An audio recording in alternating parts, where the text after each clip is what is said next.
লেখাপড়া করতে গেলে তো এরকম মেয়ে বান্ধবী থাকবেই, ছেলে বন্ধু থাকবেই। উরি বাবারি, কি মা বাবা!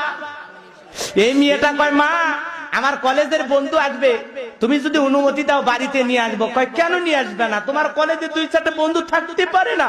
আমার কলেজ দায়িত্ব ছিল। কথা কন না খা।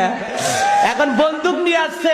বন্ধু দেখার পর মা বলতেছে, তুমি নাকি মন খারাপ করো, আমার বাসায় আসতে চাও না? আরে পাগল, আমি তো তোমার আন্টির মতো।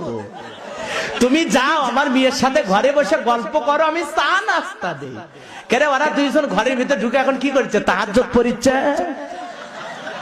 এলা ডিজিটাল মা বাবা আছে না? না, ফ্রি ফ্রি ছেলে মেয়ে ছাড়িয়ে দিতে ফ্রি। ওরা এখন গোপন জায়গা যা লাগাচ্ছে বিড়ি।